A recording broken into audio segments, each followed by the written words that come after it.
man contacting God, but also God contacting man. Amen. Praise the Lord. The real prayer are the Holy Spirit within man expressing God's desire. Amen. Amen. Lord Jesus. Amen. That's why, therefore, the highest and most accurate meaning of prayer is the mutual contact between God and man. Yes.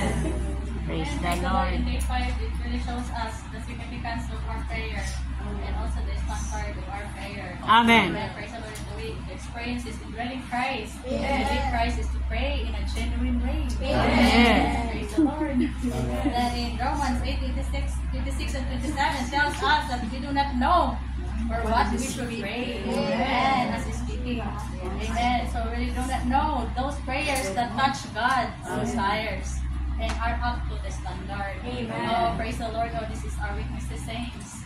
Oh, praise the Lord. But praise the Lord in this matter of our weaknesses. And the Spirit Himself joins in to help us. Amen. Intercedes for us. Amen. With groanings which cannot be uttered. Amen.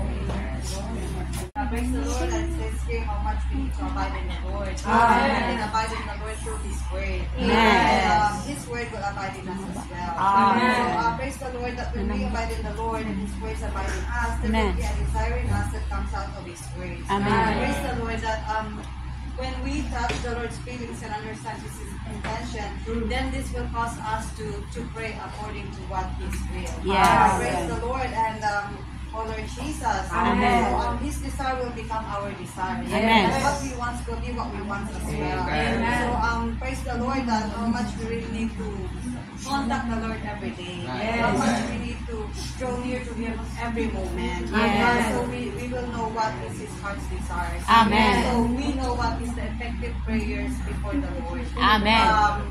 We can ask, we can pray what the Lord wants us to pray, not what we want. Amen. Praise the Lord, and praise the Lord that if we stay in our mingled spirit, it says here, and remain in our mingled spirit, this will cause us to live in a proper church. Amen. Amen. So praise the Lord. Amen.